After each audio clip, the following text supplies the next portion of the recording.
In 2025, some Harley-Davidson motorcycles are crashing harder than ever. Once iconic machines are now sitting unsold, collecting dust in showrooms across America. Resale values have tanked and owners are desperate to offload them. Before you even think about buying a Harley this year, watch this first. Number 7. Harley-Davidson Street Glide ST. It was introduced as Harley-Davidson's bold attempt to fuse performance with touring comfort. Aimed squarely at riders who wanted aggressive handling and straight-line power wrapped in a bagger silhouette, it arrived with fanfare between the years 2022 and 2024. But in 2025, this once-hyped machine is now sitting cold and silent in dealerships across the country. What was supposed to be the new era of American performance touring has quickly become one of the most unwanted Harley-Davidson motorcycles on the market. Under the frame, the Street Glide Saint carries the Milwaukee 8 117 engine, a nameplate that made many older riders excited, expecting brutal torque and unmistakable road presence. And yes, it does bring the heat on paper. It delivers 106 horsepower and 127 pound-feet of torque, all from an engine measuring 1,900 cubic centimeters. That kind of muscle should have made it a heavy hitter in the Harley lineup. But once riders took it home, a different picture emerged. Let's talk specs. The Street Glide Saint weighs in at 827 pounds, making it a real heavyweight even in the bagger world. It uses Showa dual bending valve front suspension paired with emulsion rear shocks. But despite the setup, the ride still feels stiff under city conditions and cumbersome at low speeds. Braking is handled by dual front 4-piston calipers and a single rear 4-piston caliper setup, which are reliable but not outstanding for a bike in this performance class. Riders coming from sport tourers or even older Harley baggers have noted that the braking feel is vague, especially under emergency conditions. When it launched, the price tag was steep, $31,999. And for a while, buyers were willing to pay that premium for the mix of styling, power, and Harley's touring pedigree. But here in 2025, used units are routinely listed for under $20,000, and they're still not moving. Private sellers are slashing prices, online forums are full of listings, and many dealerships are just trying to clear floor space. Why did the Street Glide Saint fall so far, so fast? It's a bike caught between worlds. Hardcore touring riders didn't want to trade the comfort and wind protection of the Ultra or Road Glide for something this stripped down. Meanwhile, younger performance-minded riders found the bike too heavy, too expensive, and too locked into Harley's classic ergonomics. The infotainment system, while functional, is still tied to Harley's aging boombox platform, and the analog-digital mix on the dash feels stuck in the last decade. And let's not forget the competition. Harley's own Road Glide Saint started to outsell the Street Glide Saint almost immediately. Riders preferred the fixed fairing, better wind deflection, and more stable high-speed ride. Once that shift happened, the resale value of the Street Glide Saint collapsed almost overnight. This was supposed to be the muscle bagger for a new generation. Instead, it's become a financial regret for many buyers. If you see a Street Glide Saint sitting untouched in your local dealership with a shiny tag on the bars, take a long, hard pause before signing anything. The spec sheet might look tempting, but the market has spoken, and in 2025, this bike is riding straight into the history books for all the wrong reasons. And if you think the Street Glide Saint lost value fast, wait until you see the next Harley on this list. Number 6. Harley-Davidson LiveWire. This bike was supposed to be Harley-Davidson's thunderbolt into the future, an all-electric revolution that would silence critics and electrify a new generation of riders. Launched in the year 2019 and marketed aggressively in the years that followed, the LiveWire was pitched as the perfect combination of American muscle and cutting-edge technology. But now, in the year 2025, that vision has collapsed. The LiveWire sits unsold in showrooms, forgotten by both the old-school Harley faithful and the modern tech-savvy riders it was built to attract. At the heart of the LiveWire is a permanent magnet electric motor capable of delivering 100 horsepower and 84 pound-feet of torque. It may not rumble like a traditional Harley, but it packs impressive off-the-line acceleration, going from 0 to 60 miles per hour in just 3 seconds. That motor is paired with a high-voltage battery pack that promises a city range of 146 miles. For urban riders, that sounded promising, but real-world conditions quickly exposed its limitations. The bike's total weight comes in at 549 pounds, putting it in the same class class is mid-size gas-powered cruisers. Suspension comes from fully adjustable Showa components, separate function forks in the front, and a balance-free rear cushion light monoshock in the rear. Braking duties are handled by dual radial-mounted 4-piston front calipers and a single rear caliper supported by a standard anti-lock braking system. Despite its advanced hardware, the LiveWire's overall ride feedback was described by many riders as stiff and clinical, far from the raw feel that Harley riders expect. When the LiveWire first hit showrooms, it came with a jaw-dropping starting price of $29,799. That sticker shocked longtime Harley customers who were used to getting V-twin torque in metal for that kind of money, not a silent electric ride and a tablet-style dashboard. And while the LiveWire came with multiple ride modes, regenerative braking, and connectivity features like built-in navigation and Bluetooth, it lacked the visceral personality that defined Harley's legacy. Worse still, the LiveWire launched at a time when America's charging infrastructure was still patchy. Riders in rural areas found it nearly impossible to plan long trips, while even city dwellers had to wrestle with long charge times and unreliable stations. Combine that with battery degradation concerns, limited aftermarket support, and the cost of specialized maintenance, and you had a bike that was expensive to buy, hard to live with, and nearly impossible to resell. Traditional Harley riders didn't just ignore the LiveWire, they rejected it. The lack of a V-twin engine, the absence of the signature rumble, and the futuristic styling were a hard pass for the faithful. And the younger riders Harley hoped to win over? They looked at cheaper, more versatile electric alternatives from brands like Zero or Energica and never looked back. Even the LiveWire's performance advantage wasn't enough to justify its price or daily usability. In 2025, pre-spin-off LiveWires are sitting at dealerships across the country with their batteries fully charged and no one willing to take the key. It may have been Harley's boldest gamble in decades, but the market didn't blink.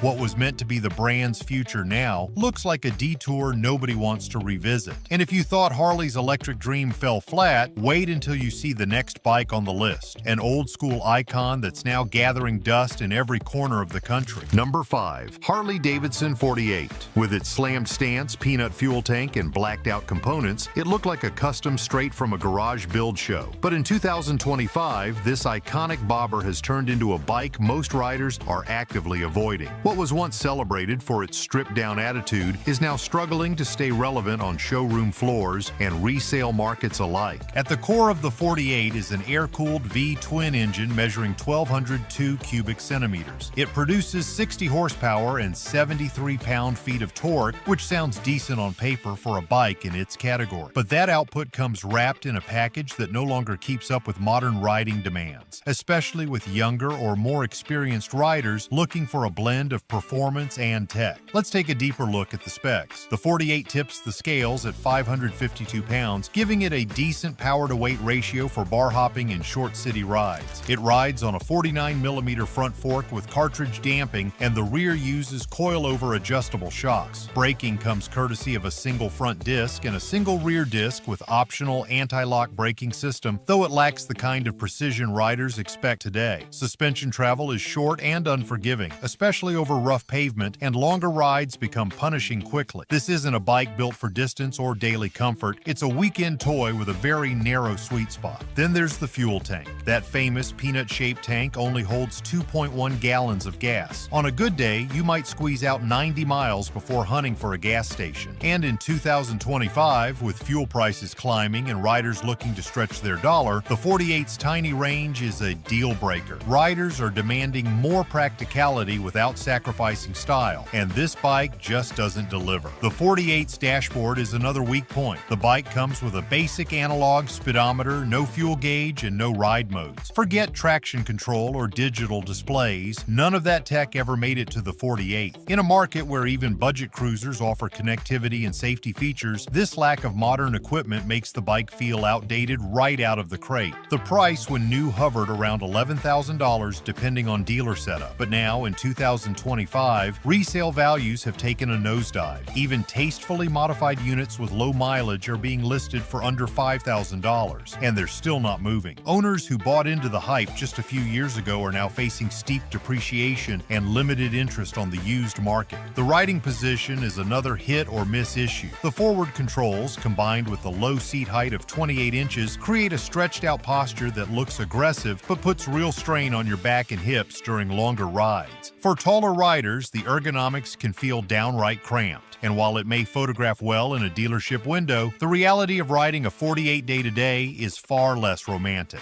Once a fan favorite for customizers and cafe cruiser fans, the 48 has become a relic. Its lack of comfort, tech, and range have caught up to it, and the used market reflects that reality. And if you think this retro bobber struggled to keep up, just wait until you see the next bike on the list. We spent weeks digging through auction data, dealer reports, and rider forums to uncover which Harleys are falling hardest in 2025. If this kind of deep dive helps you avoid a 5-figure mistake, hit subscribe and like this video. Number 4. Harley-Davidson Pan America 1250 Standard. Released between the years 2021 and 2023, this bike was designed to compete head-to-head with European giants like BMW and KTM. It came out swinging with bold styling, a high-tech engine, and the promise of taking Harley off the pavement and into the dirt. But here in 2025, the Pan America Standard has become one of the hardest Harleys to sell, gathering dust at dealerships from coast to coast. The heart of the bike is the Revolution Max engine, which produces an impressive 150 horsepower and 94 pound-feet of torque from a power plant sized at 1,250 cubic centimeters. On paper, it had the right numbers. Riders expected a high-speed adventure machine that could also handle rugged trails and long-distance touring with ease, but the real-world performance didn't quite live up to the marketing promises. Let's break down the numbers. The Pan America weighs in at 562 pounds. That's fairly manageable for an adventure touring bike, but still heavy enough to be intimidating to new riders or anyone not used to handling tall machines.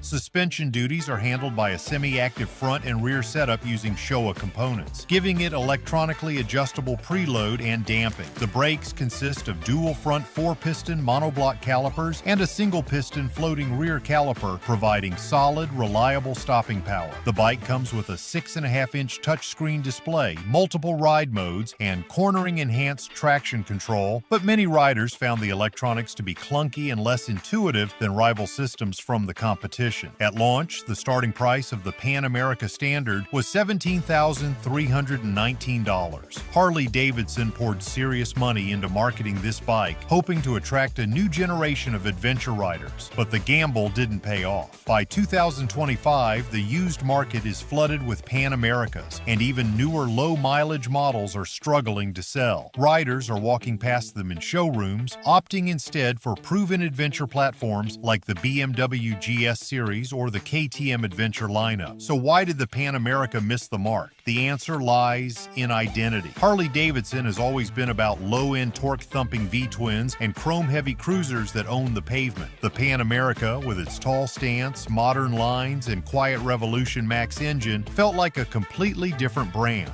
Traditional Harley riders didn't see themselves on it, and adventure bike riders didn't trust Harley's first serious entry into the segment. It became a machine without a clear audience. Reliability concerns also surfaced quickly. Reports of overheating, glitchy electronics, and service difficulties began circulating on forums. Unlike BMW or KTM, which have decades of experience building and supporting adventure bikes globally, Harley dealerships were often unprepared for the unique maintenance needs and parts demands of this kind of motorcycle. Owners complained of long wait times for parts and difficulty finding trained technicians. The Pan America Standard was a bold idea, but in 2025, it's become a clear example of what happens when a brand steps too far outside its lane. And if you think Harley's adventure experiment fell flat, wait until you see the next bike on this list. It was supposed to modernize the brand's most iconic nameplate, but it backfired in the worst way. Number 3. Harley-Davidson Sportster S. After decades of air-cooled simplicity and raw attitude, the company unveiled this new chapter in the year 2021 with high expectations. The goal? To modernize the Sportster lineup and attract a new generation of riders while retaining the edge that made it legendary. But now in the year 2025, the Sportster S has landed on the wrong side of motorcycle history. Dealerships across the country are struggling to move these bikes, and the resale value has dropped so sharply that even die-hard Harley-Davidson fans are starting starting to look the other way. At the heart of the Sportster S is the Revolution Max engine, a water-cooled V-twin designed to take Harley into the future. This particular model features 121 horsepower and 94 pound-feet of torque, all from a 1,250 cubic centimeter power plant. On paper, it should dominate the middleweight cruiser segment. The numbers are impressive for a Harley in this size range, more than enough to outrun older Softails and go head-to-head with Japanese sport nakeds. But real-world performance isn't where this bike failed. It's how it feels on the road and what it lacks in soul that ultimately tanked its reputation. Weighing in at 502 pounds, the Sportster S is light by Harley standards. It features a low-mounted Showa inverted front fork and a single preload adjustable rear monoshock that should have made it more nimble than its predecessors. Braking comes from a single front disc with a 4-piston radial-mounted caliper and a rear disc with a 2-piston floating caliper. Despite these updates, many riders describe the handling as twitchy and unbalanced, especially at low speeds or in tight turns. For a motorcycle built to bring new energy into the Harley lineup, the ride quality left a lot to be desired. From a styling perspective, the Sportster S is aggressively modern. Fat tires, low-slung exhausts, a futuristic digital dash, and minimalist lighting all give it a custom bike from the factory vibe. But this is exactly where the bike started to alienate its most loyal audience.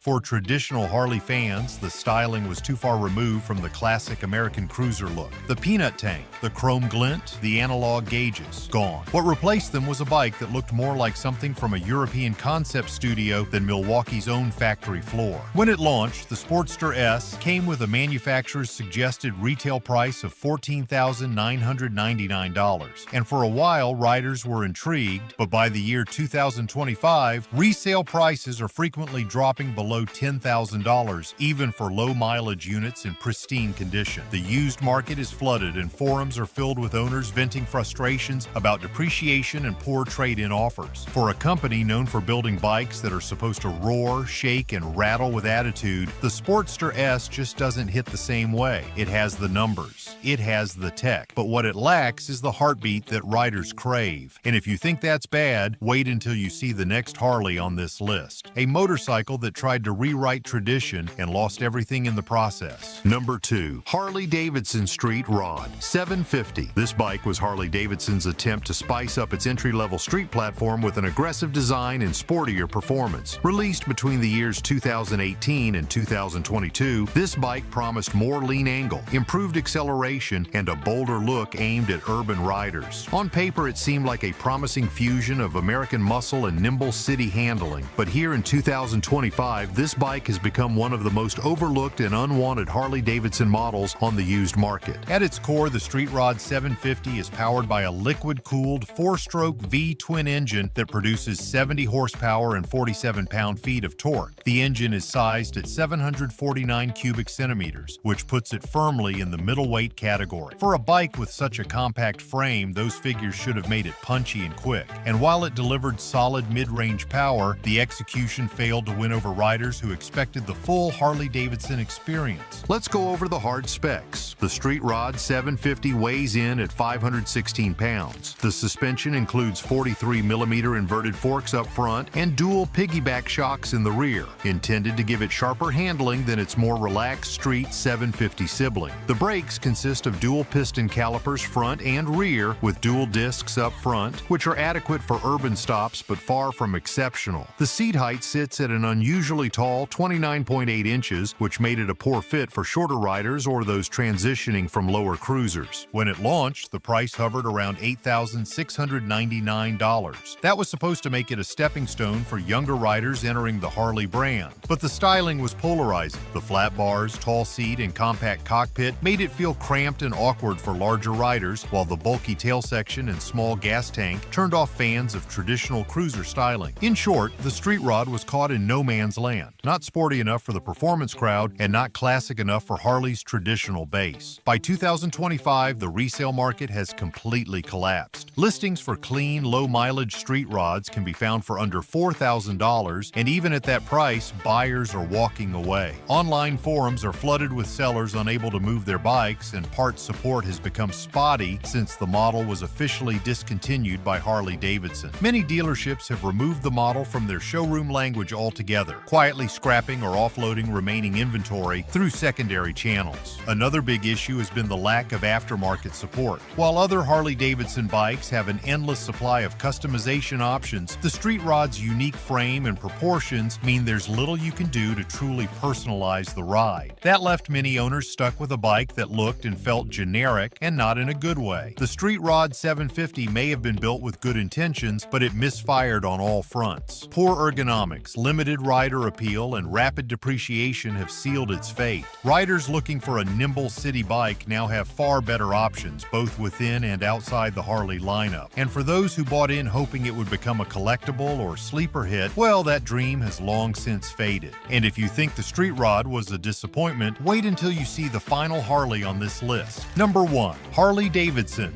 CVO Limited. Once hailed as the ultimate American luxury tourer, the Road Glide CVO stood as Harley-Davidson's top-shelf offering for riders who wanted everything: performance, comfort, and chrome wrapped into one beast of a motorcycle. But in 2025, it's become one of the worst investments in the entire Harley lineup. With resale values collapsing faster than any other touring bike, even the most loyal riders are walking away from this chrome-loaded monster. At the core of the Road Glide CVO is the twin-cooled Milwaukee 8 117 V-twin engine. This power plant produces an impressive 105 horsepower and 126 pound-feet of torque, backed by a displacement of 1,920 cubic centimeters. It's a torque-rich motor that moves the heavyweight frame with authority, at least on paper. But on the road, the sheer size and complexity of the machine makes it a handful, especially for older riders or those who prefer simple, stripped-down performance. The Road Glide CVO tips the scales at 975 pounds. Yes, you heard that right, 975 pounds before you even throw on a passenger or weekend luggage. Add to that a seat height of 29.9 inches, show a dual bending valve, front suspension, hand-adjustable rear suspension, and reflex-linked Brembo brakes with cornering anti-lock braking system. These are high-end components, no doubt, but they add weight, cost, and complexity to a bike that already sits at the very top of Harley's lineup. The original factory price for a new Road Glide CVO was a staggering $54,900, and that's before any dealership fees or customization. This motorcycle was built for riders who wanted it all: boombox infotainment system, heated grips, custom paintwork, top-shelf chrome accents, and full touring luggage. But now, in 2025, used models are flooding the market and selling for less than half that price. It's not uncommon to see well-maintained Road Glide CVO bikes listed for under $27,000. So why did the value collapse so brutally? One reason is shifting buyer demand.